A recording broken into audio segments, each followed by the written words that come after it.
Majina naitwa Maria Moses. Mimi ni mkazi wa hapa Sekebidi. Shughuli zangu mimi ni mkulima na hii hapa sasa ya ujasiriamali. Kabla ya huu mradi tulikuwa na hali ngumu. Maana hata katika kwenye kilimo tulikuwa tuna changamoto, masika yakifika tunalima hela hamna, kwa hiyo kilimo kinakuwa nyuma. Pia hata familia tulikuwa tuna shida.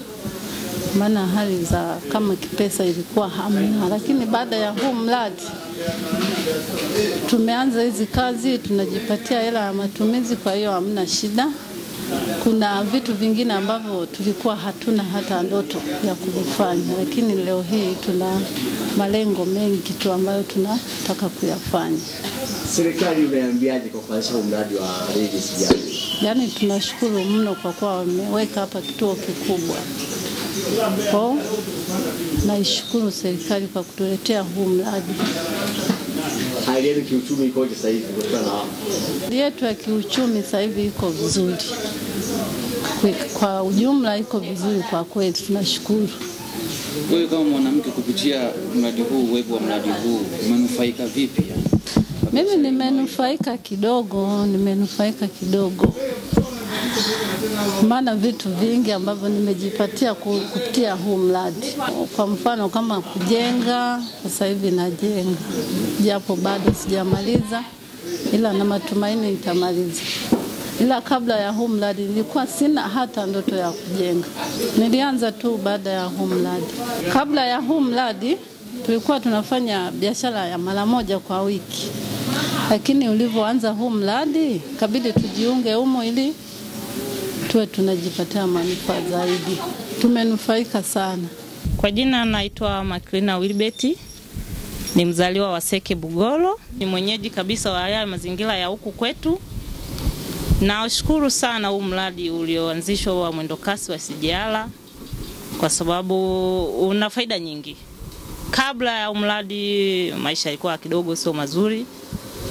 Ila baada ya mradi umetuletea faida, tunapata pesa, tunaweza kujikimu sisi kama sisi. Naweza kupata hela ya kuhudumia watoto ambao na watoto naweza kuhudumia watoto wangu.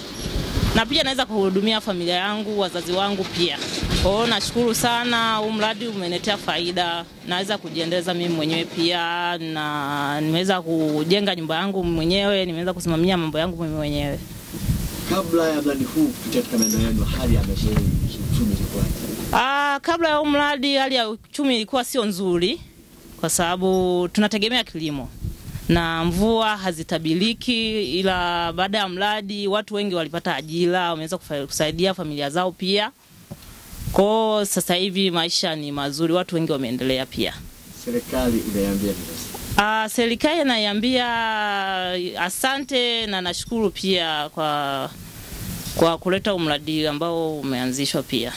Sasa tu upande wa pili wa faida kwa upande wa kilimo wa mazao yenu zamani kwa usafishaji kwaje na bei, sababu kwa hakuna usafiri ilikuwaje, sasa hivi usafiri kuwepo, bei itakuwaje? Kwa sababu sasa hivi usafiri utakuwepo wa kusafirisha kutoka hata nchi za nje. Kwa hiyo hata kama tukilima mashamba mazao pia tunaweza kusafirisha tukapata faida kwa hela kubwa kuliko mwanzo, kwa sababu usafiri utakuwepo. Tunaweza tukasafisha kutoka hapa kwenda sehemu nyingine kwa urahisi kuliko zamani, kwa sababu barabara zitakuwepo, reli itakuwa ipo pia. Huu usafiri kwanza utakuwa wa haraka zaidi na utakuwa ni kama kusafirisha uchukui muda mrefu pia. Tofauti na ile reli ya zamani inaenda polepole, lakini na hii zamani reli ya sasa hivi itakuwa usafiri ni wa haraka, unaweza ukasafirisha ukarudi na ukachukua mzigo mwingine ukasafirisha pia. Unawaambia nini wanaobeza mradi huu kwamba hauna manufaa kwa Watanzania?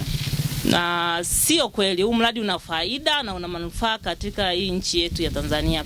Kwa upande wa Rais Samia nitamuunga mkono katika uchaguzi ujao pia. Na nitahimiza watu wengine pia wamuunge mkono kwa sababu amefanya vitu vikubwa kutuletea mradi, amefanzisha miradi mingine mbalimbali pia. Mama amekizi vigezo, anaweza pia na wamuamini kwa sababu ni mwanamke. Wanawake tunaweza pia. Kama mimi nimeweza kufanya kazi, nimeweza kuendeleza mambo yangu pia. Kwa hiyo wanawake tunaweza.